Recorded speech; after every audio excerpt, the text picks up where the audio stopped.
الله أكبر الله أكبر الله أكبر لا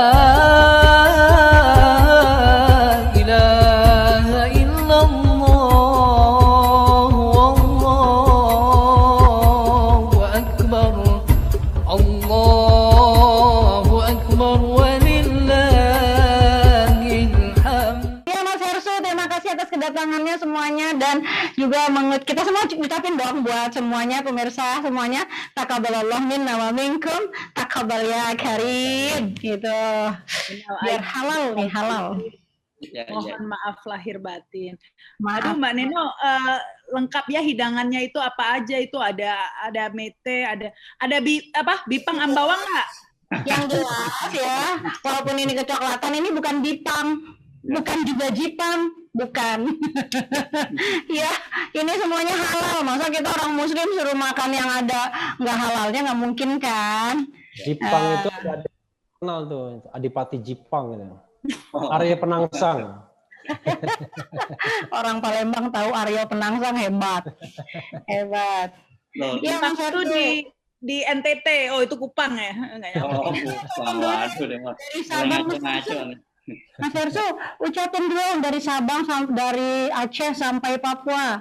Ya. Sebutin dong semuanya. Ya, oke. Saya kira ini karena kita ngobrol bareng bersama dengan channelnya Realita TV, terus Nino Warisman, Official, Refli Harun, dan juga Hertz Benopoint. Jadi kepada seluruh subscribers kita di seluruh, dan viewer ya, tidak semua subscriber ya, viewer kita di seluruh, dari Sabang sampai Merauke, dan bukan hanya dari Sabang sampai Merauke loh, banyak sekali loh sahabat-sahabat kita yang di luar negeri juga. Iya, betul. Kita terhubung bersama dengan Indonesia itu melalui berbagai siaran teman-teman kita semua gitu. Saya sih banyak mendapat ucapan terima kasih. Oh Mas, terima kasih tuh Mas Hersu, Mbak Neno, Bang Refli Harun, juga Rama Sarita. Dengan sekarang itu walaupun mereka berada jauh di luar negeri, banyak diaspora teman-teman kita di sana, dia merasa tetap terhubung dan up to date dengan persoalan-persoalan di tanah air. Jadi kesempatan ini kita mohon maaf ya kalau memang ada salah-salah kate gitu yang nggak tepat dan sebagainya, kita mohon maaf. Taqabbal minna wa minkum, taqabbal ya karim. Mudah-mudahan tahun depan kita ulangin lagi. Loh, kok diulangin lagi?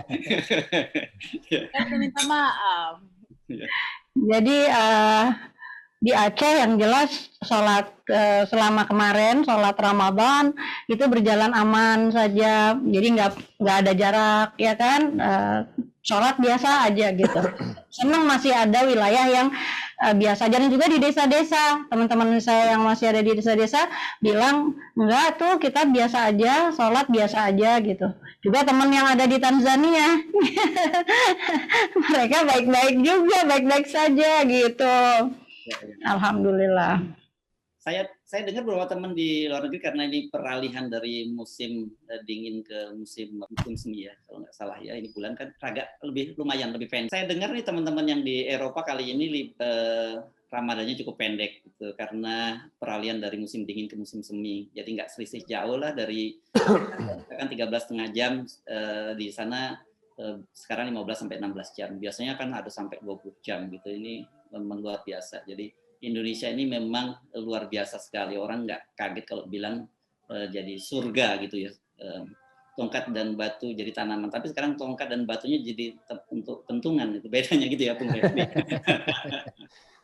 Aku bilang tongkat dan batu jadi jalan tol. Tapi saya harus minta maaf yang sebesar-besarnya kepada pemerintahan Presiden Jokowi, ya kan? Karena pemerintahan Presiden Jokowi sering memberikan ilham kepada kita untuk mengkritik. Jadi kan kita kan menjalankan peran sebagai warga negara, ya. Ada yang di istana membantu pemerintahan, ya. Ada di luar istana sebagai warga negara biasa, tapi tetap ingin menjalankan peran kewarganegaraannya.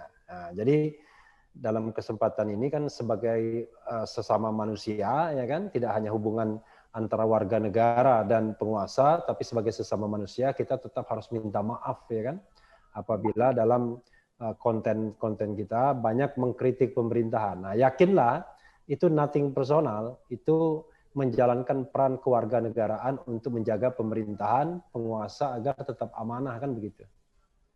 Itu konsepnya. Jadi yang saya kira lingkungan istana juga harus paham soal seperti ini. Itu fait accompli deh kalau ngomong sepaham gitu. Memang sih harusnya maaf bermaafan saja ya, nggak perlu sampai ke pengadilan gitu. Kayaknya udah kemarin kan keluar tuh. Jadi kalau udah maaf-maafan udah selesai. Kan itu juga buzzer-buzzer juga udah nggak ada kabarnya lagi kan yang kemarin selesai.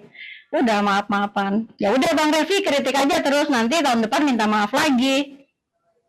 Iya, minta maaf itu kan bukan karena kita merasa salah sebagai warga negara. Minta maaf itu karena ada dimensi kemanusiaannya kan. Siapa tahu dalam setiap kata-kata kita itu memunculkan rasa sakit hati, ya kan, rasa marah dan lain sebagainya.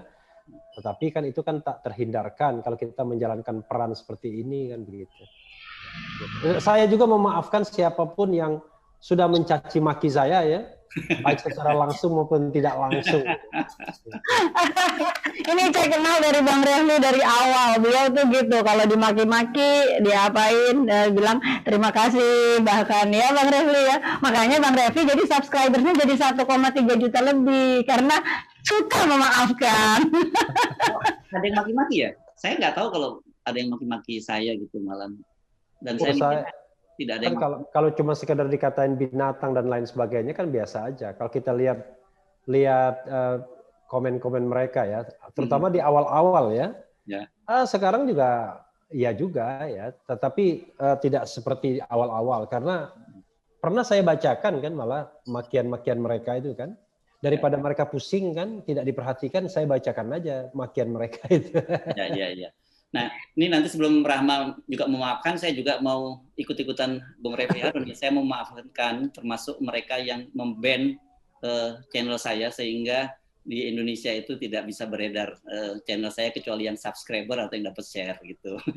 Karena saya sudah berkomunikasi dengan YouTube, sebenarnya tidak ada persoalan dengan channel saya. Tetapi bagi teman-teman banyak sekali yang tidak bisa mengakses kalau belum subscribe channel saya tidak bisa mengakses karena di-ban untuk wilayah Indonesia itu. Saya tidak tahu siapa yang punya kerjaan, tapi mudah-mudahan dia dengar dan saya memaafkan perilaku Anda dan bersyukur bahwa masih tetap banyak yang loyal subscribe, dengan begitu tetap bisa terhubung dengan saya. Silakan Rama Sarita kalau mau maafkan juga, minta maaf dulu dan baru memaafkan. Ya, pastinya ini momentumnya pas. Sebentar ini sorry jam dinding di rumah saya ini berisik. Ya minta maaf juga nih berisik suaranya. Ya, saya yang pasti memaafkan juga ini mungkin ya tentunya buzzer-buzzer yang pernah ngerujak saya katanya. Dirujak ya. Tapi nggak apa-apa itu buat apa ya, buat semangat begitu ya, buat kita latihan mental begitu. Agar nanti sebenarnya ini bisa diambil pelajaran ya buat siapa saja agar tidak istilahnya tipis kuping begitu. Ya. Jadi dikit-dikit ya. Tapi ya, pertanyaan saya, Rahma, apakah mereka nonton ya? Kan yang Anda kritik orang di negeri Wakanda. Apa kira-kira nonton? Kan ada Wakanda di sini.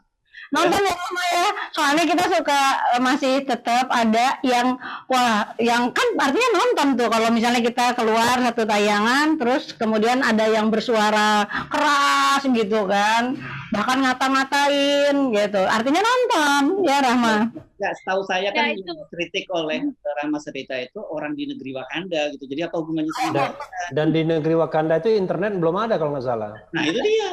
Pokoknya mahal tapi yang nggak pasti ada konsekuensinya kalau kita mengkritik ya, beda dengan memuja-puji atau menjilat pasti mungkin tidak banyak konsekuensinya, tapi kalau kritik ya pastilah ada yang tidak suka, tidak bisa namanya kritik itu pasti, makanya katanya ada tata kritik itu pasti menimbulkan perasaan tidak enak buat yang dikritik, itu udah pasti. Kecuali kita memuja-muji. Tapi enggak juga, memuja-muji juga itu ada konsekuensi juga. Buktinya itu ada teman kita ya, itu kerjanya muji-muji, ya, dimaki juga, tapi yang maki orang lain.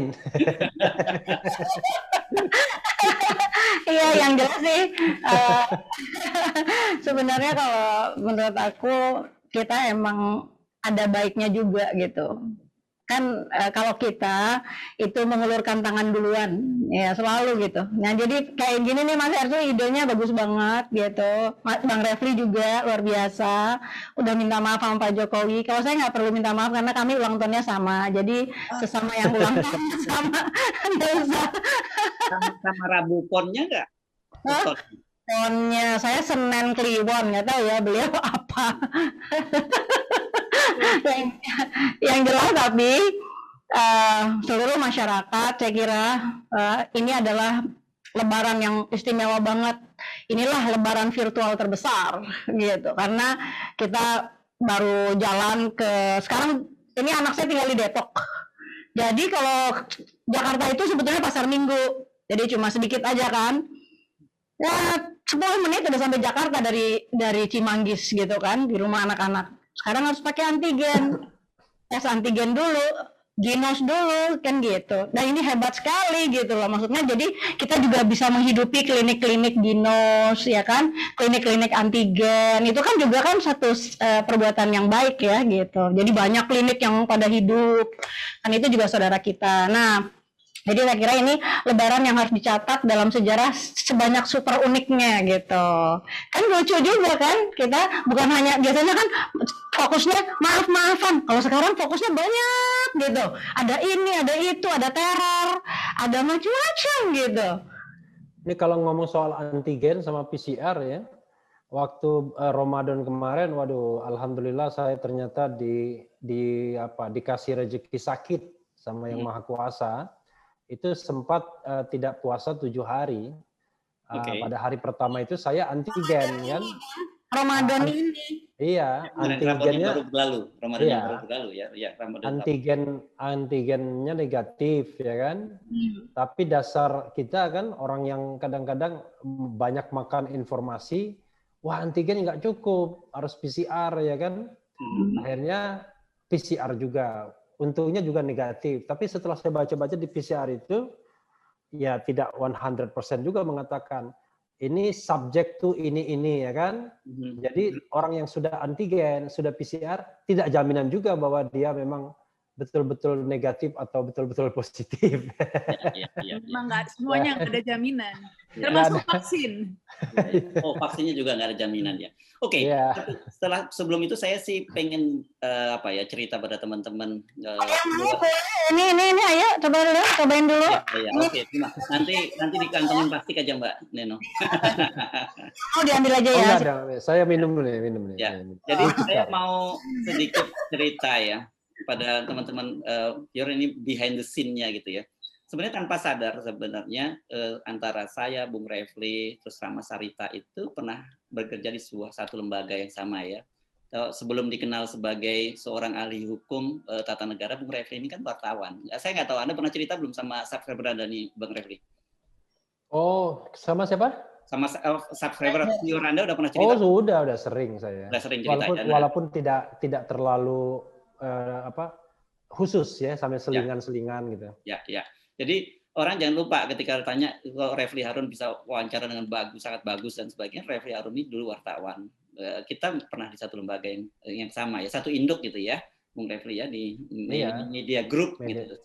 Ya, Bung Refli Harun di Media Indonesia, saya sama Rama Sarita ini di Metro TV gitu. Pokoknya sama-sama anak buah Surya Paloh ya. Gitu. Sementara kalau Mbak Neno ini kita dulu belum apa-apa, beliau ini sudah artis besar ya. Kita kenal, kita cuma bisa lihat di layar televisi dulu ya waktu. Tadi lagunya jika dalam kecemasan tumbuhnya rasa cintamu, di sana akan kau temukan. Luar biasa. Sebatas musim engkau menangis. Betapa jauh perbedaan cintaku. Jadi kenapa jadi kenal sama Bang Refli? Karena saya kagum.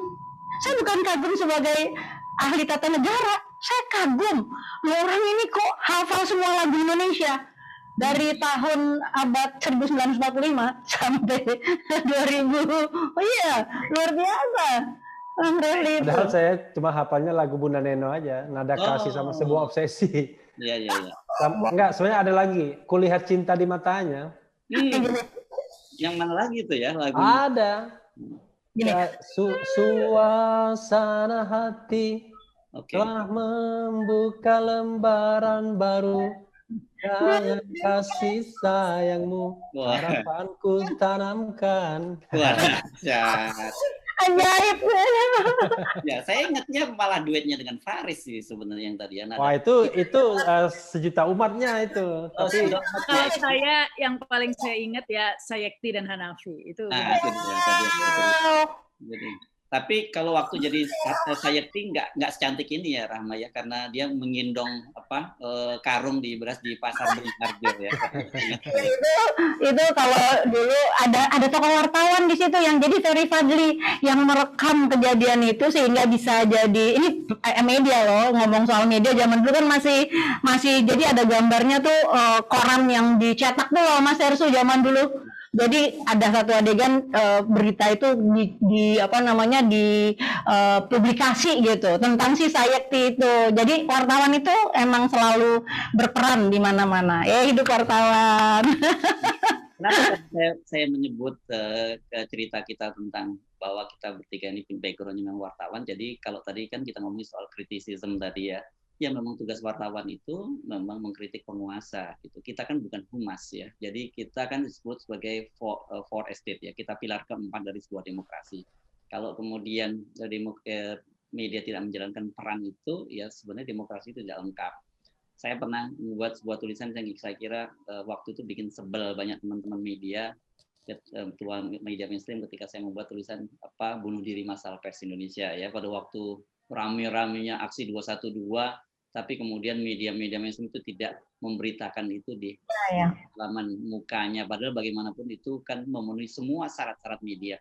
Nah sekarang ini terjadi shifting kan dengan media sosial seperti yang kita lakukan. Tadi saya kemarin ketemu sama Adi Masardi, ini mantan juru bicara Presiden Gus Dur, dan dia juga wartawan. Dia menyebut bahwa sekarang sudah terjadi perubahan yang disebut dengan media mainstream itu bukan lagi media, sebenarnya media konvensional gitu. Justru yang sekarang menjadi media mainstream itu adalah media sosial ini, gitu kan? Karena banyak sekali, coba kita sering benar kan baca pernyataan-pernyataan Bung Refli Harun yang dikutip oleh media, Rocky Gerung yang dikutip oleh media dan sebagainya. Jadi sekarang terbalik gitu, media mainstream, media bukan mainstream, media konvensional justru malah mengutip media sosial. Saya kira itu ya, kenapa kemarin Bung Refli kan menggagas pertemuan antar para YouTuber kemarin ya. Mungkin Anda bisa share juga sekali lagi ide-idenya mengapa sampai kemudian Anda berpikir begitu. Iya, alhamdulillah ya hadir YouTuber tokoh, saya bilang kan bukber toh. Jadi buka bersama YouTuber dan tokoh ya.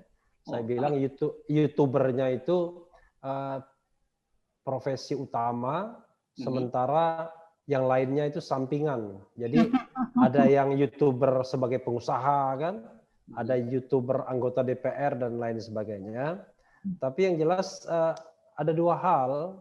Pertama kan kita ingin menyatukan juga, paling tidak adalah asosiasi terhadap para YouTuber ini untuk saling caring gitu ya. Gini, ada aspek perjuangannya, tapi ada juga aspek ekonominya kan, sama-sama berjuang juga. Kita juga harus memahami bahwa tidak semua YouTuber itu bisa mampu berdikari, ya kan? Karena itu barangkali untuk saling caring itu juga penting juga, makanya ada ALLYOU, Aliansi Lintas YouTuber, yang sementara ini ya yang anggotanya baru YouTuber kecil saja, terutama yang bergelut di masalah sosial politik ya kan, yang kata Mbak Rahma itu kelompok kanan tuh, kelompok khilafah. Kelompok khilafah nggak benar tuh, kelompok khalifah benar itu. Apa bedanya? Kenapa? Apa bedanya? Yang jelas kalau khilafah kan kita masih berdebat, tapi kalau khalifah kan nggak berdebat. Setiap kamu adalah khalifah. Ya kan? Nah, dan juga untuk bagaimana YouTube ini profesi yang bisa diakui sebagai bagian dari kegiatan jurnalisme ya. Kalau kita pakai definisi jurnalistik itu, yaitu sebuah kegiatan mengumpulkan berita, mengolah, menyampaikan, ya kan, secara teratur, maka apa yang kita lakukan ini sebenarnya kan seperti kegiatan jurnalistik juga. Nah, karena tetapi kita memang tentu tidak bisa dibandingkan dengan perusahaan pers. Karena kadang kita cuma sendirian, berdua, bertiga kan begitu. Sementara kalau perusahaan pers memang ada perusahaan yang memang secara bentuk badan hukumnya memang ada PT-nya dan lain sebagainya. Tetapi konten yang kita hasilkan itu adalah konten media, konten jurnalisme, konten jurnalistik. Nah, kita berharap bahwa ada perlindungannya, makanya kemarin kita undang Dewan Pers. Kalau ada apa-apa dengan konten yang kita produksi, jangan main bredel aja, ya kan? Jangan main bareskrim saja, tetapi paling tidak punya apa yang namanya misalnya hak jawab, mediasi dan lain sebagainya. Karena kalau kita bicara tentang hak jawab, di media sosial ini kan unlimited space. Orang komplain berapa segmen kita, katakanlah komplain terhadap 5 menit pernyataan kita. Kita bisa kasih waktu 50 menit dia untuk maki-maki balik kita. Kan lebih jauh lebih fair kan ketimbang kemudian tiba-tiba insan-insan kritis itu satu demi satu diperkarakan di muka hukum, kemudian di take down YouTube-nya, harus membangun yang baru dan lain sebagainya, membuat orang-orang yang harusnya bisa produktif bagi bangsa dan negara jadi tidak produktif karena kebetulan dalam tanda kutip disasar oleh sebuah kekuasaan agar mereka bungkam begitu. Tapi saya kira kita juga selain ke eksternal, saya kira internal kita juga bicara soal kode etik jurnalistik. Kan ada disebutnya, ini kode etik YouTuber. Bagaimanapun itu harus ada standar juga. Ya, makanya banyak keluhan kan itu. Iya, kalau saya misalnya gini, saya menetapkan kode etik bagi diri saya sendiri misalnya begini. 1, tidak boleh personal, ya. Jadi tidak boleh personal itu adalah ketika kita mengkritik seseorang, ya, kita tidak boleh mengkritik dia dalam kapasitas personal, tapi dalam kapasitas institusional karena jabatannya. Jadi kalau misalnya saya mengkritik Ali Muchtar Ngabalin misalnya saat ini, misal ya, instead of Presiden Jokowi misalnya, karena kalau Presiden Jokowi orang udah jelas. Tapi katakanlah Ali Muchtar Ngabalin, jangan dilihat Ali Muchtar Ngabalin itu sebagai Ali Muchtar Ngabalin, tapi harus dilihat dia sebagai orang yang menyatakan dirinya sebagai juru bicara istana atau orang yang bagian dari istana dan berbicara atas nama istana, kan begitu. Kalau dia berbicara atas nama pribadi itu bukan urusan kita. Fajrul Rahman juga begitu, walaupun dia teman kita, tapi kita bisa mengkritik balik yang bersangkutan. Pertanyaannya adalah kadang-kadang orang mengatakan, loh kok kerjamu mengkritik aja, emang nggak ada yang benar dalam masa pemerintahan Presiden Jokowi. Nah ini yang harus kita garis bawahi, ya kan. Saya katakan tugas kita adalah mengingatkan, bukan memuji, ya kan. Karena kalau tugas kita memuji keberhasilan dan lain sebagainya, itu tugas kehumasan. Kita tidak dibayar untuk itu. Kalaupun kita mengatakan misalnya ada 10 kritik terhadap pemerintahan Presiden Jokowi, bukan berarti tidak ada kebaikannya. Artinya baca saja, yang tidak kita kritik itu berarti sudah baik. Kira-kira begitu aja. Jadi lebih banyak dong ya. Lebih banyak gitu. Ya. Lebih sekali lagi tadi kan kita sebut kita ini sebagai watchdog demokrasi kan. Itu kan, jadi namanya watchdog ya kerjanya menggonggong. Kalau dia kerjaannya menjilat atau kemudian dia bermanja-manja dengan majikan, ini sih dia bukan watchdog, bukan anjing penjaga, tapi dia anjing peliharaan gitu kan. Iya, dan istilahnya buzzer. Saya pernah membuat sebuah tweet yang kemudian di banyak sekali dimaki-maki orang. Saya bilang seorang intelektual itu kerjanya mengkritik penguasa, ya kan? Kan keep distance dengan penguasa. Kalau mengkritik orang yang mengkritik penguasa, namanya buzzer, saya bilang. Oh itu marah. Banyak sekali orang yang merasa dirinya tersinggung. Kenapa? Saya bilang kenapa harus tersinggung? Pertama saya tidak menyebut nama orang tertentu, ya kan? Tidak menyebut kelompok tertentu, tapi saya menyebut sebuah fenomena, di mana fenomenanya adalah ada orang yang setiap hari kerjanya itu hanya mengkritik orang yang mengkritik penguasa. Kan bingung kita. Pertanyaannya adalah, kenapa kita harus dikritik balik? Kenapa harus kita diawasi? Kita ini orang yang tidak diberikan kewenangan, tidak diberikan fasilitas negara. Nah, beda sama penguasa. Kenapa dia perlu dikritik, perlu diawasi? Karena dia diberikan kewenangan dan diberikan fasilitas negara. Dan fasilitas yang dia kuasai, resources yang dia kuasai itu adalah resources negara ini untuk kesejahteraan masyarakat. Dan itu dan dibiayai oleh uang pajak kita kan? Iya, dan sehingga tidak sebanding misalnya kalau saya mengkritik Jokowi, ada orang yang balas mengkritik saya karena saya mengkritik Jokowi. Karena yang saya kritik itu adalah Presiden Republik Indonesia yang menguasai segenap resources di Republik ini. Kalau saya dibenturkan dengan misalnya penguasa presiden juga nggak sebanding, apalagi kemudian disasar, wah lebih nggak sebanding lagi.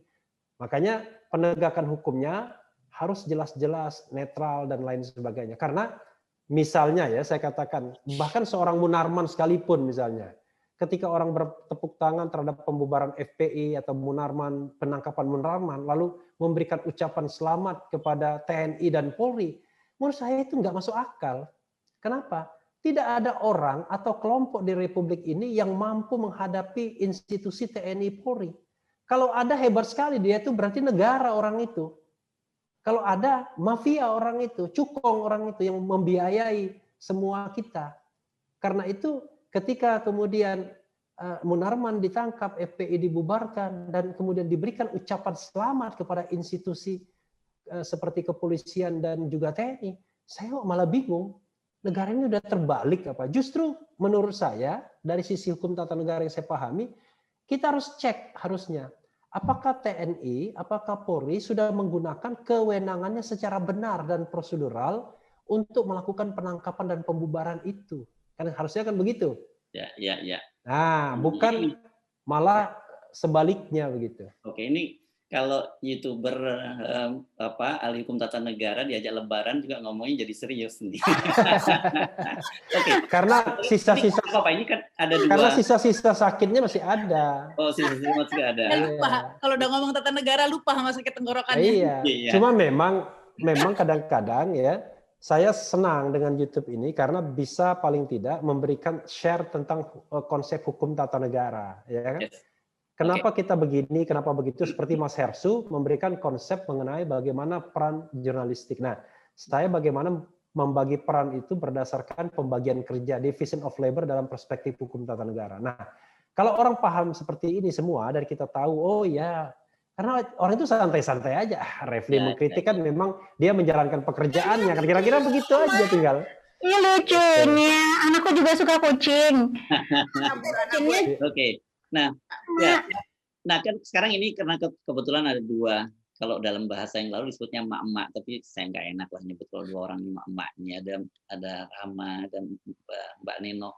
Ini kan juga belakangan ini orang selalu mempersoalkan soal bagaimana konten receh yang justru malah penontonnya besar sekali di YouTube. Ini bukan berarti kita mau mencampuri urusan periuk nasi orang ya, nggak ada urusannya ya Mbak Neno. Tapi tadi saya diberitahu oleh anak saya tidak sebut seorang YouTubernya gede banget dan dia baru menikah. Dan saya tahu bahwa YouTuber ini subscribernya itu banyak sekali anak-anak yang masih usia belasan tahun, gitu ya. Tapi dia kemudian bercerita tentang bagaimana malam pertama dia bagaimana ketika mereka berhubungan dan sebagainya. Wah, menurut saya ini sebenarnya mengerikan sekali nih. Gimana nih Rahma sama Mbak Nino menghadapi soal semacam ini? Ayo Mbak Rahma, dari tadi belum ngomong. Mbak Nino aja lah, kalau yang lucu nih Mas Hersu ini, saya nggak mau sebut nama, tapi ya YouTuber yang baru menikah, sekali aja pakai bandana, sukanya gitu.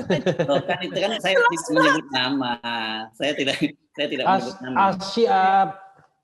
Jadi memang kalau menurut aku kita memang mengalami kegagalan yang sangat besar dalam membimbing. Saya nggak suka bilang mencetak generasi itu, nggak suka, karena kalau barang cetakan tuh sama. Tapi kalau kita merawat, membimbing, ya kita mendampingi lahirnya generasi dalam sebuah peradaban itu ada syarat-syaratnya. Nah, kita syarat-syarat itu nggak bisa dipenuhin gitu loh, sehingga lahirlah sebuah generasi yang kita nggak sadar. Kayak misalnya saya nih, 20 tahun yang lalu saya itu meneliti 2000 komik anak-anak misalnya. Di dalam komik itu umur 16 tahun ya, berarti 20 tahun yang lalu itu ya. Sekali. Aduh, ini pujian di hari Lebaran yang sangat indah. Jadi saya temukan unsur kekerasan, unsur terutama kekerasan yang luar biasa dan unsur seks yang luar biasa. Itu 20 tahun yang lalu yang baca anak-anak baru umur 9. Berarti sekarang umur 29 tahun. Oke. Itu baru satu aspek aja yang terlalaikan gini. Kenapa saya bilang terlalaikan? Karena kita para pendidik gitu ya, orang-orang yang berminat kepada soal pengasuhan, terutama bukan pendidikan saja tapi pengasuhan di dalam rumah, itu kita udah membuat laporannya, himbauan semacam, bahkan kita mengadakan penelitian dengan biaya sendiri ya. Kita kasih sama presiden, dari presiden kan kita udah banyak punya presiden tuh. Jadi dari presiden ke presiden. Nah, makanya saya bersimpulan, anak bangsa atau anak dan remaja kita itu cuma objek saja. Objek saja. Kalau pemilu mereka dilihat waktu mereka udah umur bisa milih, nah itu dia disasar. Tapi bangunan jiwanya itu nggak ada yang punya. Jadi lepas kendali saja. Nah kalau dia lolos seperti si tokoh itu tadi, dia lolos, dia nggak punya value, dia nggak punya nilai. Buat dia ketika misalnya subscribersnya mungkin semakin banyak, dia nggak punya nilai sama sekali bahwa if I do this, gitu. Kalau saya melakukan ini, maka akibatnya akan seperti ini bagi orang lain. Itu nggak ada. Karena apa? Karena dia juga nggak dididik dengan nilai. Kenapa dia nggak dididik dengan nilai? Karena nggak menjadi prioritas. Semua anak-anak dan remaja itu cuma objek. Saya bolak-balik menginginkan atau mengusulkan jadikan anak dan remaja itu subjek pembangunan, sehingga orang nih misalnya kementerian ini mau bikin apa, tanya dulu sama anak dan remaja, hey kamu pemilik negeri ini, kalau kami melakukan ini, kalau kami membuka lahan sawit besar ini, menurut kalian gimana? Wah itu nggak ada, jangankan itu ideal banget, yang minimal aja nggak dilakukan. Jadi kita nggak heran melihat suatu eksploitasi besar-besaran gitu ya, semua anak-anak kita yang pada baru umur 14-15 tahun itu terpedaya mata dan otaknya. Kan kita punya namanya lobus frontal ya di sini, itu otak eksekusi, nggak bisa mengeksekusi mereka. Ini kalau kita masuk ke dalam situ, kita udah tahu kita menilai generasi apa nih. Oh aduh, ngeri sekali sebenarnya kalau bicara dari si pendidikan. Apalagi sekarang nggak boleh Pancasila dihapus, bahasa Indonesia, apalagi Mbak Rama. Enggak sih, benar juga sih Mbak Neno ya, kalau bicara soal objek subjek tadi itu setidak-tidaknya kelihatan kalau pandemi sekarang ini atas alasan ekonomi. BTW bisa interupsi sedikit aja. Kalau gambarnya Bunda Neno kelihatan kalau siang hari, kemudian Mas Hersu tidak kelihatan kalau malam yang jelas. Saya juga nggak kelihatan kalau malam atau siang kan. Tapi Mbak Rahma kelihatan tuh kalau malam hari. Saya di luar negeri, ada perbedaan waktu karena dia berada di luar negeri. Jadi beda puasanya lebih singkat. Enggak, masalahnya kan kita skenario-nya berkunjung ke rumah Lebaran. Ada di negara lain, dia kan negaranya Rwanda. Nggak apa-apa, oke. Wakanda. Oke, silakan. Silakan. Dia di negeri Wakanda, jadi dia berbeda dengan kita. Lupa mau ngomong apa? Oh ya, terutama di pandemi inilah kelihatan ya, alasan ekonomi, mall semua harus tetap buka ya meskipun pandemi. Tetapi ada dua yang langsung dikurangi begitu ya, sekolahan ya kan langsung ditutup, padahal itu kan penting ya. Itu menunjukkan bahwa prioritas kita bukan di pembangunan anak tadi itu. Kemudian rumah ibadah juga meskipun jadi langsung dua tempat itulah yang diutamakan untuk di lockdown, tapi di tempat alasan ekonomi tempat lain diperbolehkan. Jadi seperti tidak konsisten. Itu yang satu. Yang kedua saya ingin mengomentari yang tadi itu soal YouTube, Bang Refli sama Mas Hersu. Satu bang, satu mas ya, nggak apa-apa. Satu mbak, jadi lengkap. Mbak Nino. Soal YouTube ini memang membuat saya semangat begitu ya, karena inilah yang membuat kita beda dari zaman Orde Baru. Banyak orang yang mengatakan bahwa nanti kita ini sekarang ini kita sudah kembali seperti Orde Baru. Enggak, kita tidak akan pernah bisa kembali ke Orde Baru. Kenapa? Karena ada media informasi seperti saat ini. Jadi karena ada media sosial, karena ada YouTube, karena ada seperti ini. Jadi apapun yang dilakukan, kita tidak akan pernah bisa persis kembali seperti Orde Baru, meskipun upaya itu ada. Orde terbarukan berarti. Karena kalau mau dipenjarain yang mengkritik atau apa seperti zaman Orde Baru, ya nggak cukup penjaranya kalau harus menjarain semua YouTuber yang mengkritik, nggak cukup penjaranya. Jadi tidak akan pernah bisa semuanya dibungkam, tidak akan pernah bisa. Jadi kita tidak akan pernah bisa kembali seperti Orde Baru. Mau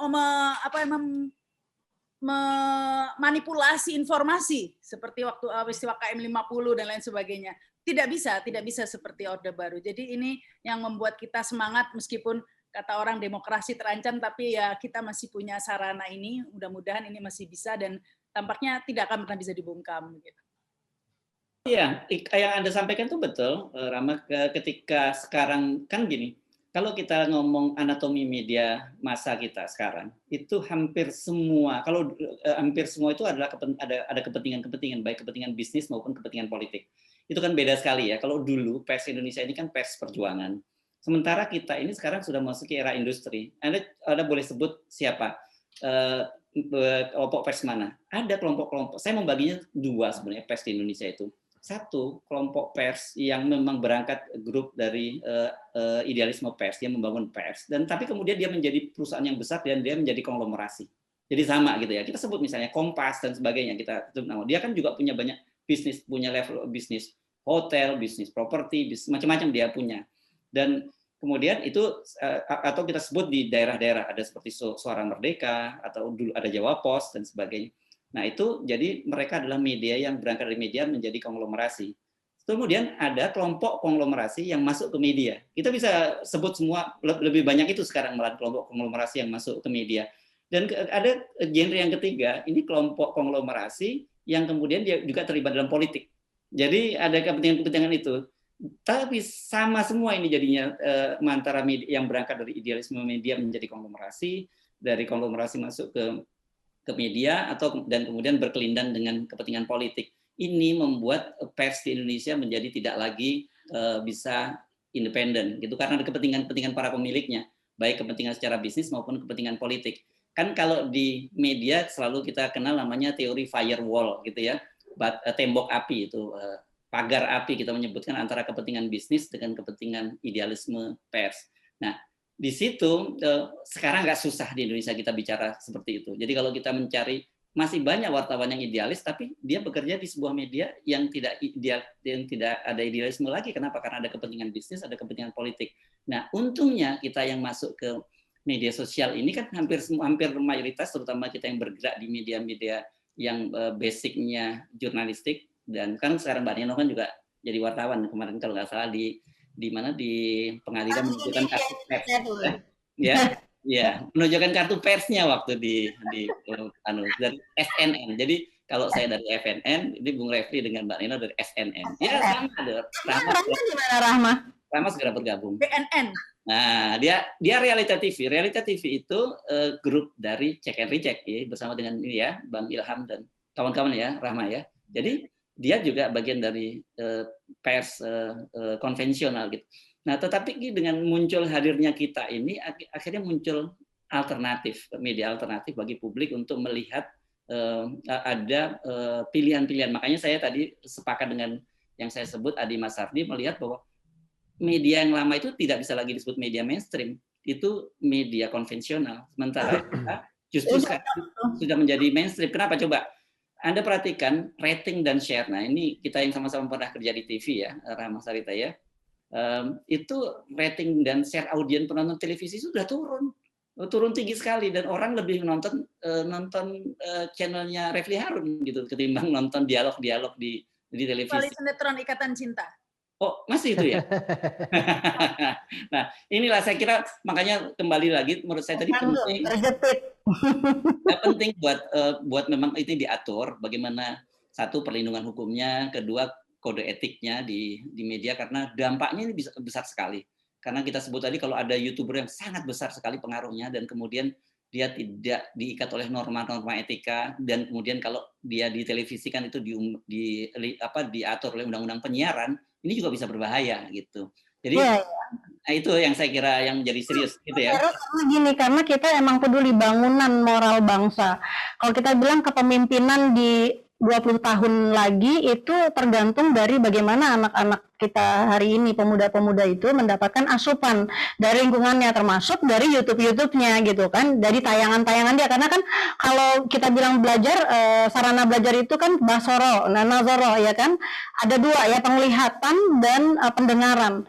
Bayangin pendengaran dan penglihatan itu sekarang disedot sama YouTube sama tayangan ya kan, itulah medium pembelajaran yang terbesar bagi calon pemimpin. Bayangin kalau dia nggak mendapatkan value di situ, gawat, kedepannya lebih gawat lagi gitu.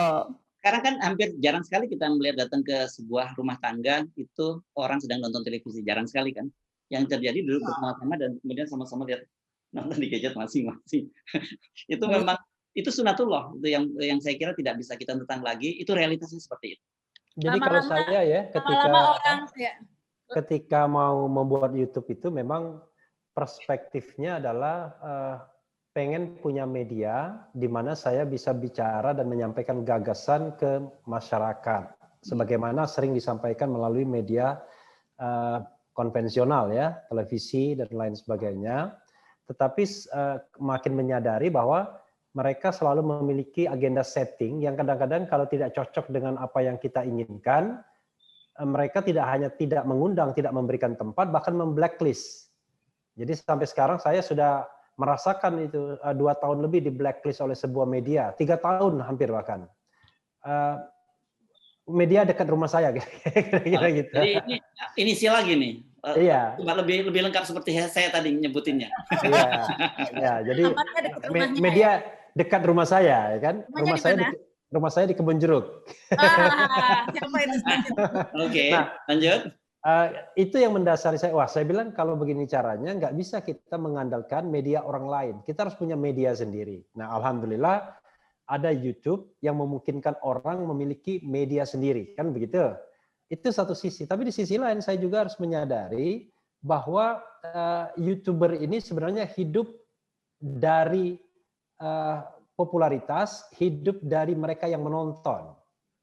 Hidup dalam pengertian baik ekonomi maupun spiritnya. Artinya kalau kita nggak dilihat orang, message kita nggak nyampe, ya kan?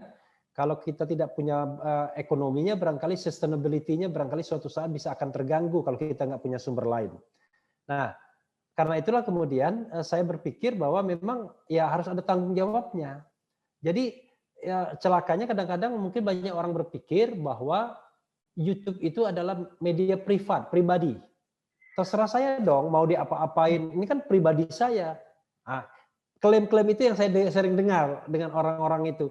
Ini kan saya tidak nyolong dan lain sebagainya. Dia tidak tahu yang namanya ketika kita menggunakan sarana publik, sarana yang bisa diakses publik, maka disitulah ada tanggung jawab sosialnya. Selain konsekuensi sosialnya.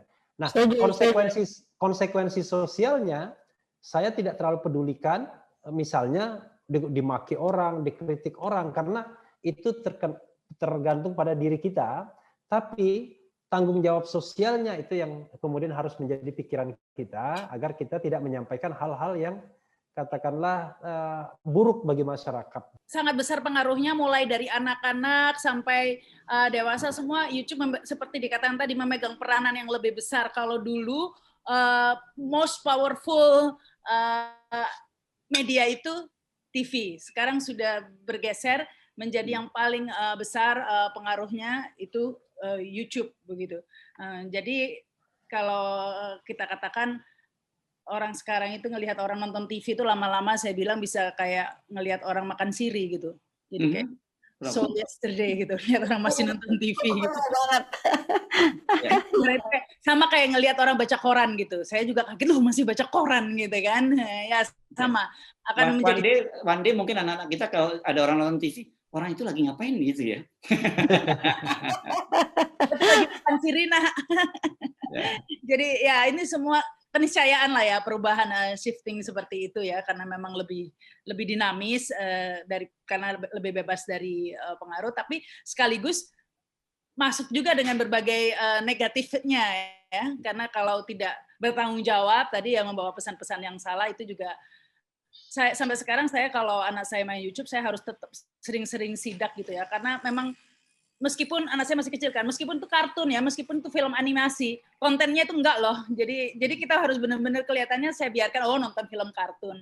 Tapi setelah saya perhatikan itu diselipi banyak macam-macam loh. Ya, jadi memang ini seperti hutan belantara yang jadi positif dan negatifnya sama-sama. Ada tanggung jawab. Ya. Nah, saya kira itu makanya kita penting untuk juga inisiatifnya dilakukan oleh Refli Harun dan Mbak Neno ini sangat penting dengan membuat aliansi YouTuber ini, karena dengan tadi itu kita di satu sisi memberikan perlindungan mereka dari sisi hukum, yang kedua kita supaya juga ada tanggung jawab tadi ya, kita mengatur semacam kode etik bersama gitu kan kode etik ini sebenarnya disusun bersama dan disepakati oleh bersama, dan ini lebih mengikat ke internal kan sebenarnya kode etik itu. Ini penting. Nah, memang saya sih meyakini seperti yang dikatakan oleh Rahma tadi ini sudah sunatullah, sudah keniscayaan akan tradisi shifting dari media-media konvensional ke media yang media berbagi ini. Kita nggak tahu ke depan akan seperti apa lagi kan, eranya ini kan udah mulai muncul, ada TikTok, ada apa yang saya kira saya sendiri nggak sanggup itu untuk mengikuti perubahan-perubahan, karena saya masih tetap menyebut diri sebagai generasi kolonial, sekarang eranya era digital gitu. Tapi saya sendiri ternyata sering juga masih ada teman-teman yang mengirim ke saya foto media koran gitu yang difoto gitu, dikirim ke saya, dan saya suka ledekin, ini kok masih ada yang baca manuskrip begini ya gitu. Prasasti. Prasasti. Ya. Oke, maksudnya kita ini militan semuanya. Oke. Milenial ketuaan. Oh, nah ini Refli paling jago deh kalau bikin singkatan-singkatan begini ya. Militan. Oh, milenial. Ini ada Mas Ming, katanya kita ajak ya Mas Ming ya. Ini ada Mas Ming. Seru juga nih. Ada Bang Ming. Kan kita kemarin Mas Ming udah bisa di ini belum Mas Ming? Nanti akan muncul ya kalau. Halo Mas Ming. Oke. Nah, ini ternyata ada teman kita yang baru datang nih. Dong, Takabalia Karim. Selamat hari raya. Ada sahabat kita yang baru datang gabung nih, makin rame ini. Namanya Kang Miing. Wah, ini Kang Miing luar biasa. Assalamualaikum Kang Miing. Kumaha Salam Mas Her. Ya. Apa kabar Mas Her? Alhamdulillah luar biasa. Tambah rame nih. Assalamualaikum Bang Miing. Ya. Gimana itu? Pak Refli. Apa kabar Noval? Baik. Jadi Bang Miing ini fansnya anak saya Noval. Oh. Ya. Bipang kayaknya enak banget tuh lihat videonya Bipang tuh, krauk gitu makan orang. Oke. Nah, Bang apa lagi? Itu ada Rahma ya, Rahma. Halo Kang Miing. Rahma, apa kabar? Ya, kita udah ngobrol lama ini. Silakan kami. Kita tadi cerita-cerita tentang YouTube, tentang terjadi shifting media ke media sosial, kemudian adanya YouTube yang disebut konten receh, dan bagaimana pertanggungjawaban sosial kita kepada publik itu, kami. Jadi nggak apa-apa nih kita Lebaran sambil ngobrol yang serius dikit lah gitu. Silakan kami. Kita udah banyak ngobrol nih. Kita tinggal makan kue-kue. Sekarang giliran kami yang ngomong deh. Ya, Assalamualaikum warahmatullahi wabarakatuh. Neno, Mas Hersu, Bung Refli, Rahma Sarita.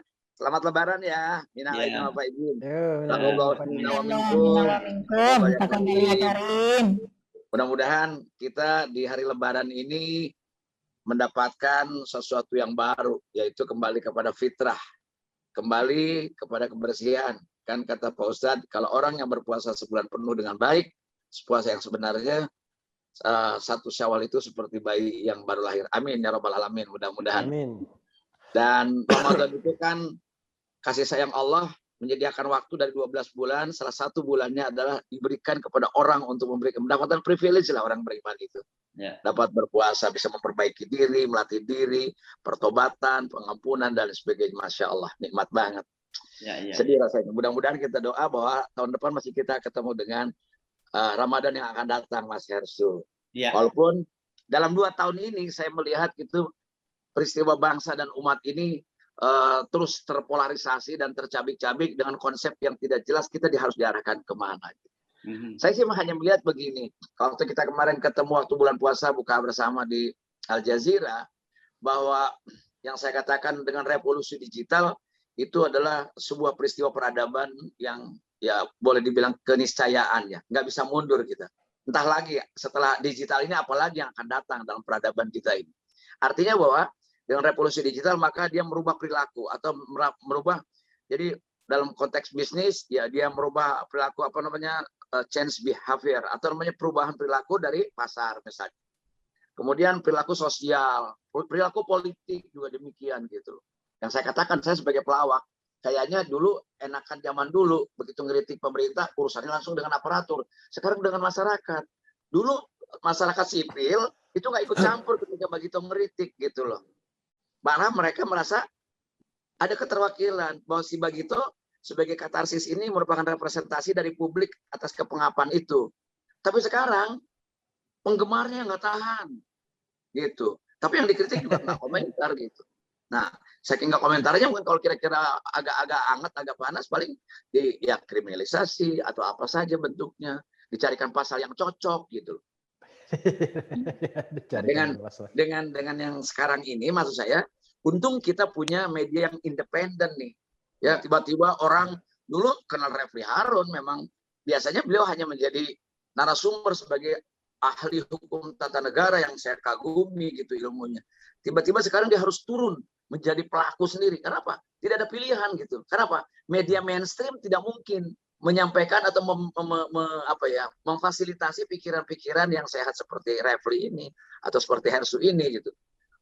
Di tengah perjalanan media mainstream dalam pengertian cetak yang Mas Hersu dulu di media misalnya, ini kan sudah tidak lagi relevan dalam pengertian dikonsumsi oleh publik. Sekarang publik mengkonsumsi media digital, media sosial. Nah, menurut saya ketika kita di Al Jazeera bicara, ini harus kita bersatu padu bagaimana mengkampanyekan kepada publik ya bahwa ini adalah salah satu yang bisa kita harapkan menjadi media kontrol gitu.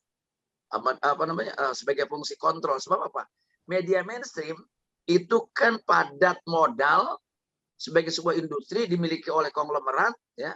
Lalu apa? Kaitannya bisnis dengan politik. Nggak mungkin mereka bisa memberikan fasilitas. Contoh YLC saja kan lewat gitu. Nah, kalau ada media-media kayak gini saya kira nggak mungkin. Nah, tetapi sekarang kita punya media sendiri gitu, yaitu namanya media sosial seperti ini. Ini harus kita gunakan untuk mendidik masyarakat agar mereka juga ya kalau bilang sobat kita Bung Rocky Gerung ya kalau bisa lebih banyak orang yang sehat gitu pikirannya gitu. Iya. Jadi tadi kita udah diskusi tuh soal media, kalau sebelumnya disebut media mainstream, sekarang enggak, kita nyebutnya media konvensional. Yang mainstream itu justru di media sosial gitu. Iya. Nah jadi gini, kalau tadi maksud saya media mainstream itu adalah kalau orangnya media konvensional kayak TV, koran dan sebagainya lah. Yes. Sekarang justru yang mainstream ini menjadi main kan, sekarang menjadi utama gitu. Iya. Nah, berpindah gitu. Jadi ini buat yang muda-muda nih, saya mesti ngaku jujur ini, saya ini salah satu penggemarnya Kang Miing ini dan Bagito dulu ya, kita selalu tunggu-tunggu tuh. Kalau nggak salah waktu itu apa ya acaranya sebutnya Gebiar BCA ya, biasanya gitu ya. Bagito ada show, dua bakso. Yang pertama tahun 92 sampai 98 itu bakso. 98 sampai 2003 itu Gebiar BCA. Ya. Nah, ini kalau jadi dulu di tengah situasi ketika para pelawak itu cuman humor-humor slapstick itu sampai mentertawakan fisik dan sebagainya gitu ya.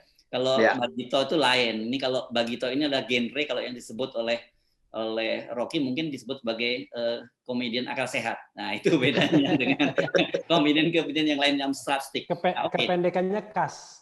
Apa itu? Ya, komedian akal sehat tadi kan KAS. Oh, KAS. Kan KAS itu penting kan? Paling jago nih ya, kalau singkiran singkat-singkatan. Yang penting KAS ya, KAS ya penting. Ya, KAS dan cash itu dua hal yang berbeda gitu kan.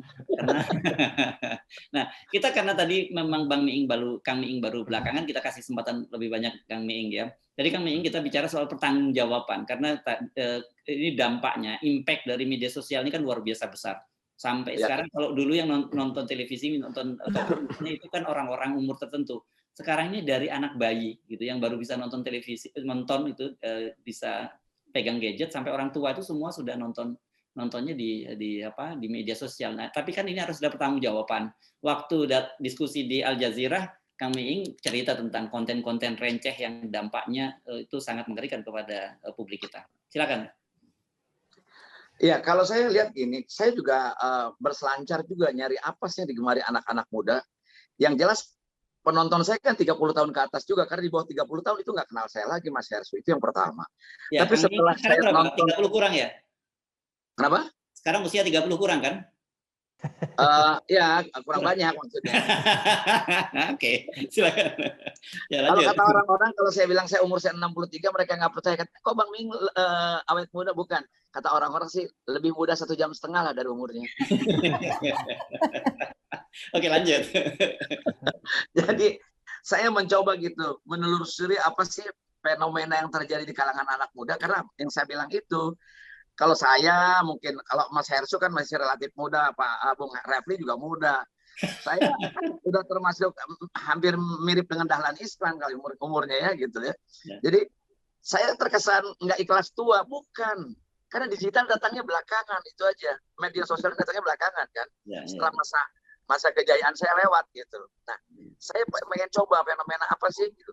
Kalau orang mengatakan bahwa sosial media dalam hal ini itu adalah medianya anak muda, saya pikir enggak juga. Ini media yang tetap universal. Karena tadi sudah dibilang bahwa sekarang media sosial adalah media mainstream saat ini, di zaman digital ini.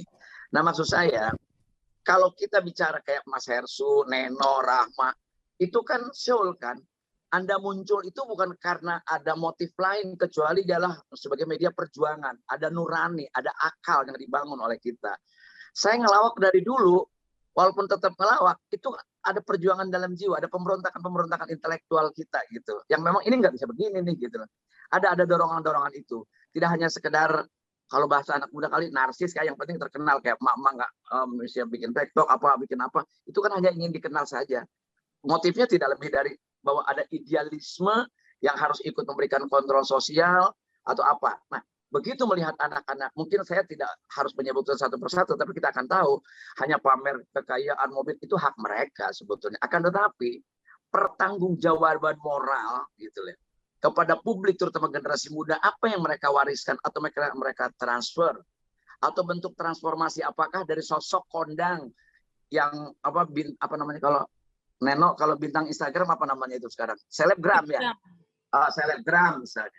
Atau bintang YouTube atau apapun namanya gitu. Mungkin orang awam dalam pengertian yang yang di dalam dunia nyata itu tidak kenal, tapi kalau orang biasa nonton itu langsung teriak-teriak, lihat padahal nontonnya mungkin di Instagram, nontonnya di YouTube gitu. Maksud saya, nyaris konten-konten tersebut kalau menurut saya agak di luar pertanggungjawaban moral mereka, mau ngasih apa yang penting dia suka. Ini kan menurut saya dalam tanda kutip berbahaya buat generasi gitu loh. Anak kita hanya dipertontonkan tentang bagaimana merangsang mereka untuk cepat mungkin jadi orang kaya raya gitu loh. Ya kan? Secepat mungkin orang seperti kalau dulu hanya sinetron loh yang begitu. Umur 24 udah rumahnya gede kayak istana, lalu sudah punya perusahaan, anak siapa itu? Gitu. Di cerita-cerita itu, di bawah mimpi-mimpi itu. Nah, tapi juga jarang sekali media sosial yang membawa pada dunia nyata dalam pengertian realita yang bisa memberikan transformasi pertanggungjawaban moral, pertanggungjawaban sosial. Ketika dia kalau ini anak muda, anak SMA nonton gue, minimal dia berubah loh. Yang tadinya kagak sholat jadi sholat misalnya gitu. Yang tadinya dia ngelawan orang tua dia jadi baik. Yang tadinya rajin dia punya motivasi untuk bisnis misalnya dan sebagainya. Ini kan lebih kebanyakan itu lebih pada hura-hura yang saya lihat. Mungkin saya juga bisa salah lihat, bisa. Mungkin karena kebetulan aja channelnya banyak yang sangat belum lagi di luar itu yang sebut saja pornografi, atau sekarang perempuan nggak malu-malu lagi di media sosial ngomongin tentang bagaimana mengobati hubungan seks dan sebagainya. Mungkin pendidikan seks bagus-bagus aja kalau pada tempat-tempat tertentu, tapi kalau sudah publik begini, kan anak kecil juga nonton gitu. Nah, ini saya kira ini menjadi penting pertanggungjawaban moral. Kalau menurut saya gini, Mas Hersu, misalnya gini, kalau ada orang ngomong di Twitter dengan bahasa yang kotor, bahasa yang kasar, memfitnah, mencaci maki orang, sesungguhnya alak di daratnya itu sama. Kalau kita kan nggak mungkin maki-maki orang. Ih, ternyata Miing mulutnya sama aja sama yang lain. Nah, kan bahaya banget saya. Relatif kan Hersu dikenal, Neno dikenal, Rahma Sarita dikenal, Refli Harun saya dikenal misalnya. Minimal orang tahu kita. Tiba-tiba saking keselnya sama babi panggang, misalnya kita ngomong kasar gitu. Lalu menyinggung orang lain, Sarah. Kan enggak. Kita pasti pertimbangkan untuk ngomong kayak gitu. Nah, ada yang sangat tidak dipertimbangkan. Nah, menurut saya ukurannya tetap pada moralitas seseorang gitu. Bahwa medianya sama, teknologinya sama. Tapi yang beda yang disebut sama Hersu tadi, akalnya sehat apa kagak gitu loh. Nih, Luar biasa ini. Kalau lihat ngomongnya begini sih kita udah nggak kenal, lebih kenalnya sebagai politisi nih, bukan sebagai mantan politisi. Mas Hersu, nggak sia-sia masuk banyak partai. Saya kira beda ya. Saya melihat Kang Miing ini pindah-pindah partai bukan karena orang yang disebut sebagai batu loncat, tapi justru karena idealisme tadi. Ketika masuk dari satu partai, tiba-tiba dia merasa, saya tahu kok, dan ketika Kang Miing di sebuah partai, saya juga cukup berhubungan dekat dengan Kang Miing, jadi ngerti ketika terjadi ada pergolakan internal yang menurut idealisme beliau enggak. Saya kasih tahu Neno, kan Neno sekarang masuk partai nih, Neno. Ya. Ngerasain juga, biar ngerasain apa yang saya rasakan. Saya 12 tahun dulu di salah satu partai besar itu, lalu saya terlempar, mungkin tidak ada tempat yang cukup baik untuk saya, dalam pengertian saya bukan orang yang pas di tempat itu, terlempar, karena tuntutan masyarakat saya di dapil saya agar saya tetap nyalon lagi, saya pilih, saya butuh kendaraan. Karena pemilu itu rezim partai, nggak bisa pakai bagito, Nen. Kalau bisa pakai begitu, saya pinjam di Dinamo Unang kan. Gua mau pemilu pakai begitu. Saya tuh ingat ya kisah Mas Miing itu adalah anak kecil, anak orang miskin di Lebak. Bisa bernama Lebak. Jadi dia itu dulu di pinggir jalan, tuh di pinggir pagar, di pinggir pagar tuh dia. Ya bayangin tuh, Miing kecil pinggir pagar dia. Ngingetin saya tuh, aduh, Masya Allah. Bisa nangis saya cerita itu, Nen. Iya, betul. Itu dia. Dan jangan lupa, Mas Miing itu waktu saya tuh di Taman Mini, Mas Miing itu dalam keadaan beliau itu hanya minum air putih saja loh. Hanya minum air putih supaya perutnya bisa terisi ya. Artinya kesuksesan, tadi saya nggak setuju ya Mas Miing bilangnya kejayaan saya sudah lampau. Oh enggak, kita lagi menjemput kejayaan yang sesungguhnya. Kemarin itu kejayaan palsu. Jadi kejayaan yang sesungguhnya. Gini Mas Miing, satu anak bernama Deddy Gumelar lolos dia jadi tokoh masyarakat ya, bahkan bisa masuk banyak partai, diakui oleh banyak. Tapi berapa banyak anak-anak kita yang hari ini dididik dengan cara seperti itu yang bisa lolos? Nah ini adalah satu hal yang membuat kita harus rame-rame dukung ke Bang Refli, segera pergi ke Dewan Pers untuk membuat sama Mas Hersu bikin etik tadi ya. Harus ada upaya yang benar-benar supaya apa? Supaya jangan kita-kita aja yang punya value, punya nilai, kan karena rahmatan lil alamin. Jadi harus dibagi cahayanya. Ini tanggung jawab yang utama nih, Mas Hersu sama Mas Bang Refli, dua-dua nih harus segera. Dan yang kedua menurut saya, Bang Refli tadi ngomong panjang lebar, banyak pelajaran. Kalau ngomong sama Bang Refli pasti dapat pelajaran. Persoalannya sekarang yang paham dan mau ngikutin seperti yang Bang Refli katakan itu siapa? Kalau kita enggak menjangkau mereka, berarti harus ada duta. Rasulullah juga masih duta. Dia mengirim duta untuk menerangkan dirinya.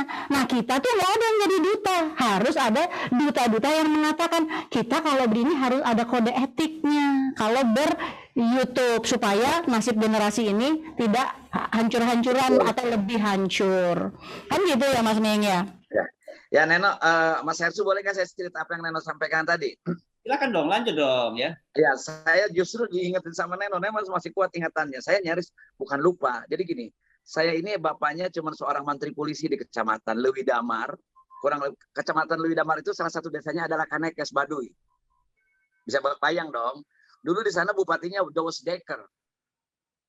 Ya, Kabupaten Lebak ya. Saija dan Adinda nih ya, tempat lokasi. Ya, Saija dan Adinda, betul. Ya. Ibunya hanya guru SD. Tapi mereka berdua fasih berbahasa Belanda karena pendidikannya sekolah Belanda. Tapi ngedidiknya bukan main sama orang tua. Jadi gini, di Lewi Damar itu di desa saya, kalau lebaran nih, pas lebaran nih, inget nih kayak gini nih. Waduh, saya betul-betul emosional nih kalau gitu. Saya dengan Didin, adik saya, kita berdiri di pagar sambil pakai baju baru, jahitan hasil ibu saya. Kami pegang pagar gini berdua, hanya menonton. Masyarakat di situ nyewa truk untuk piknik ke Carita, ke Pantai Carita. Mereka iuran sejak bulan Ramadan, mereka iuran. Lalu hari Lebaran mereka piknik naik truk tuh sekampung tuh, anak-anak kecil, anak muda dan sebagainya. Saya hanya menonton dan kami berdua menangis. Lalu bapak saya datang. Saya dipeluk. Ayo Jang. Emosional nih ya. Saya bilang, Nanti tahun depan ya, nanti kamu bisa ikut seperti mereka. Ya, kita nurut mau. Akhirnya diajak kemana kami piknik? Hanya ke sungai. Kami mandi dengan bapak kami di sungai. Tahun depannya cepat betul, baru itu datang lagi. Saya hitung sampai 3 kali bapak saya. Kalau orang sudah bilang nyombok, bagaimana merayu anaknya agar tidak menangis, tidak marah, karena tidak bisa ikut terus. Karena bapak saya tidak punya uang. 3 kali, 3 tahun saya masih ingat itu. Pada akhirnya bapak saya nyerah. Gini, Jang. Ujang jangankan ke Pantai Carita. Panggilan Ujang tuh anak Sunda panggilnya Ujang. Ya, atau Do gitu orang Jawa. Ujang jangankan ke Pantai Carita. Keliling dunia pun kamu akan sampai asal kamu betul-betul taat. Ya, pertama sama Allah hukum-hukumnya, sama orang tua dan guru. Pesannya sederhana sekali. SMP kelas 3, saya lulus dari Rangkas Bitung itu, SMP, ke Jakarta di stasiun kereta api. Itu diantar oleh ayah ibu saya, karena dulu saya disuruh mondok, pesantren nggak mau. Kalau tidak ke Jakarta, saya lebih baik tidak sekolah. Mungkin harus jadi pelawak jalan hidupnya. Nah, setelah itu cuma ditepuk aja pundak ketika kepala stasiun, mohon perhatian, jalur 3 kereta dari Merak menuju Tanah Abang akan segera tiba. Dan saya dipeluk pundak-pundaknya. Yang beralih, pakai bahasa Sunda tuh, berangkatlah kamu. Tapi kamu boleh habiskan 10 universitas di kota untuk menjadi orang yang berilmu. Kau habiskan 10 pesantren untuk jadi ulama. Kau habiskan padepokan, 10 padepokan untuk menjadi pendekar. Tapi kalau kamu tidak mampu membedakan yang mana hak, mana yang batil, maka seumur hidupmu gagal. Itu pesan ayah di kelas 3 SMP. Dahsyat. Itu saya masih ingat betul. Ya, Nah, dari situlah menurut saya, kemarin saya bicara soal pendidikan. Jadi, ya the first university is at home gitu loh. Jadi bagaimana bapak saya dan ibu saya membangun karakter saya seperti itu. Jadi sejak dari kampung, bukan saya sekarang begini, Mas Hersu. Dari kecil tuh saya kayak begini. Ya, kenapa? Karena pesan orang tua itu.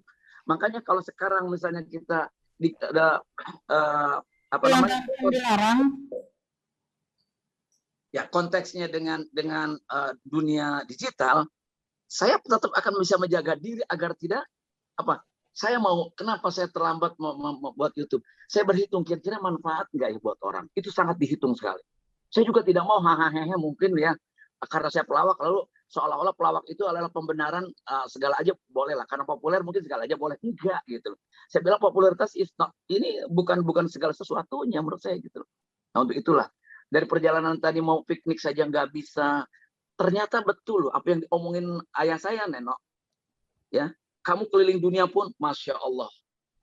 Saya Bagito mungkin adalah pelawak pertama manggung di 5 kota, dari mulai Los Angeles, San Francisco, Boston, New York, dan Washington. Yang nonton saya di Boston itu Wisnu Tama, masih sekolah. Yang saya manggung di Washington itu ketua panitianya Agus Gumiwang. Panitia saya yang ngelawak di Los Angeles itu Agus Sudikatmono. Saya hafal betul semua. Manggung di Australia dengan Kang Ebet, Emilia Contessa, Irma Maulana tahun 89. Keliling negara-negara yang tidak pernah terbayangkan. Anak Lewi Damar, anak Lebak dekat Baduy, dengan sekolah terbatas, tidak punya portofolio akademik yang memadai, tapi Allah angkat derajatnya karena apa? Karena saya orang tua yang mengantarkan itu. Jadi si Miing sukses ini bukan karena dia pandai melawak, karena doa ayah ibunya yang begitu kuat. Luar biasa. Jadi sebenarnya satu hal yang bisa kita garis bawahi dari cerita Kang Miing tadi adalah value ya yang ditanamkan oleh orang tua. Nah, sekarang ini kan banyak sekali anak-anak kita yang tumbuh itu dalam asuhan YouTube. Nah, jadi karena itu sekali lagi karena kita sekarang ini semua bergerak di YouTube, meskipun saya masih belum ikhlas kalau disebut YouTuber. Saya cuma menyebut diri saya sebagai wartawan yang menggunakan YouTube sebagai medium gitu ya. Ya. Tidak terasa nih kita ngobrolnya sangat panjang. Tadinya sebenarnya kita mau ngobrol 1 jam, tapi sayang sekali begitu Kang Miing datang kalau nggak kita lanjut ngobrol, dan ternyata luar biasa ya apa yang disampaikan oleh Kang Miing. Kalau mau menyampaikan masing-masing closing statement, silahkan, jangan panjang-panjang. Ini obrolan kita sudah panjang. Siapa dulu nih? Saya ada yang terpotong sedikit. Yes. Akhirnya saya memutuskan menjadi pelawak. Okay. Kenapa saya menjadi pelawak? Saya pernah baca satu anekdot yang saya sampaikan di tempatnya Refli Harun waktu itu. Ada seorang mahasiswa di Harvard University bertanya pada profesornya, saya ingin jadi pelawak. Kata profesor, silakan lakukan. Saya takut gagal. Kalau kamu gagal jadi pelawak, minimal jadi politisi. Jadi makomnya sebenarnya pelawak di atas politisi. Jadi, bener. Tapi enggak ada. Tapi gini Bang Miing, sukses jadi pelawak dulu, baru kemudian jadi politisi, kan begitu Justru ternyata. itu kan sebetulnya tersesat di jalan yang terang. Oke, yuk silakan. Kalau Bang Refli mau masuk partai nggak, Bang? Jadi yang jadi masalah adalah tidak ada yang tidak tetap. Tidak ada yang tetap, ya. Semuanya itu dulu saya akan mengatakan tidak, tapi sekarang saya akan mengatakan bahwa saya akan lihat untuk kebaikan. Jadi kemarin saya bicara begini, jangan-jangan sikap selama ini untuk netral, ya, di dalam pemilu itu sikap yang keliru, karena sesungguhnya kita harus terjun untuk kebaikan. Tapi kan untuk kebaikan itu kan tidak harus misalnya menjadi bagian dari partai atau menolak partai misalnya. Nanti kita lihat aja bagaimana. Ini bahasanya udah bahasa politisi ini, diplomatis. Bahasa yang terus terang, saya mengatakan ada partai yang sudah nawarin saya, tapi saya nggak mau untuk for the time being nggak mau sampai saat ini. Ya, ya. Nah, tetapi saya tidak tahu nanti 2004 atau 2024 atau selanjutnya begitu. Ini supaya nggak salah paham, saya sering sekali bicara di channel saya mengingatkan pada publik karena ada semacam karena situasi Indonesia seperti sekarang ini menganggap bahwa profesi politisi itu sangat buruk sekali citranya gitu ya. Tapi saya mesti mengingatkan jangan salah bahwa semua urusan di negara itu diatur oleh para politisi, mulai dari harga beras, mulai harga bipang, juga itu semua diatur harganya oleh para politisi. Nah, kalau semua orang-orang baik itu kemudian menolak untuk tidak masuk ke dunia politik, meskipun saya sendiri tidak punya preferensi untuk itu, maka isinya dunia politik itu adalah diisi oleh orang-orang jahat. Dan kemudian kita tahu kan bahwa kekuasaan itu, sebaik-baik kekuasaan itu adalah di tangan orang yang soleh, orang yang baik. Nah, kalau kemudian sejahat-jahat kekuasaan ketika kekuasaan itu di tangan orang yang jahat. Jadi saya kira pesan ini mesti kita sampaikan pada viewer kita, jangan kemudian semua membenci politisi karena melihat praktek berpolitik Indonesia yang buruk saat ini. Tapi saya sudah melaksanakan loh Mas Hersul. Yes. Saya bukan ngomong itu ya, bukan karena ketua dewan wakil ketua dewan Dewan Suro atau Partai Umat gitu saya ngomongnya ini. Bukan karena itu, tapi itu memang prinsip yang saya mesti selalu ingatkan. Ya Mbak Nino ya. Bukan gitu juga. Jadi bukan orang politik itu diisi orang yang jahat. Sebenarnya orang yang nggak jahat pun ingin masuk ke politik, tapi nggak akan bisa sukses kalau nggak jahat. Mbak ini berat ini urusan. Oh dia politisi juga, lupa saya kalau Rama ini politisi. Jadinya yang muncul yang jahat aja, yang baik sebenarnya banyak, cuma nggak bisa muncul ke permukaan. Nah itu PR kita ya. Itu tadi politisi di negeri Wakanda itu saya kira, bukan di Indonesia tuh. Harus jadi jahat dulu untuk bisa menang. Kalau kita memang kalau tadi berkiblatnya atau melihatnya hanya dari sejarah Indonesia saja, mungkin kita bisa putus asa. Tapi saya mengajak semuanya di ujung ini, ya, selain terima kasih kepada kawan-kawan yang sudah datang ke rumahku di tepi pantai. Terima kasih. Saya juga mau ingatkan bahwa kita sudah pernah punya masa yang sangat gemilang, ya. Itu saat semua masih gelap gulita, ya kan? Baghdad sudah terang benderang, gitu. Jadi kita jangan lupa bahwa kita memiliki satu figur yang juga sangat legendaris, ya, bukan hanya legendaris tapi luar biasa di masa 14 abad silam. Dan satu hal aja yang terakhir, kita ini seambruk-ambruknya kita hari ini, katakan gitu, dalam segala aspek di semua lini, kita masih punya satu nubuah yang harus kita kejar dengan senyuman, dengan menyongsong cerah, bahwa badan kita nanti masuk ke dalam tanah dan selesai, itu urusan umur kita. Tapi keyakinan kita dan kontribusi kita itu long last. Itu harus berjalan, tidak boleh berhenti. Kita tahu bahwa akan ada sebuah masa di mana dijanjikan oleh Rasulullah Muhammad SAW akan ada sebuah kemenangan, akan ada generasi yang lebih baik daripada generasi sahabat, dan itu saya meyakininya, ya. Jadi kerabat semuanya, teman-teman semuanya, semua yang viewers, ya, siapa Mas Hersul, Mbak Rahma, semuanya kita hanya menghantarkan saja nilai-nilai itu kepada masyarakat, dan itu nanti akan saling berkonjungsi, akan saling dia memiliki kimia yang sama. Nah, tinggal tangan lagi, ya. Qulillahumma malikal mulki tu'til mulka man tasya. Allah lah nanti yang akan menjadikan ini, tapi tugas kita adalah terus berada di rel ini. Saya kira itu, Mas Hersul. saya harus potong dan kita mesti pamit dari rumah Mbak Nino. Karena saya tahu nih kalau mau diterusin ini masih panjang. Tapi kalau memang masih merasa kurang, nanti kita bisa datang lagi. Nanti giliran bertamu ke rumah siapa gitu ya, supaya kita bisa merasakan kuenya. Rumah Rahma. Ya. Oke, Mbak Nino, atas nama Bang Refli, Rahma Sarita, Kang Miing, kita terima kasih loh sudah dijamu oleh Mbak Nino. Itu makanannya kan nggak kita sempat makan, lebih baik dibungkus tuh ya. Ya, Dipaketin. Ya, Bang Refli, kita pamit yuk. Ya, pamit. Ya. Assalamualaikum. Assalamualaikum warahmatullahi wabarakatuh.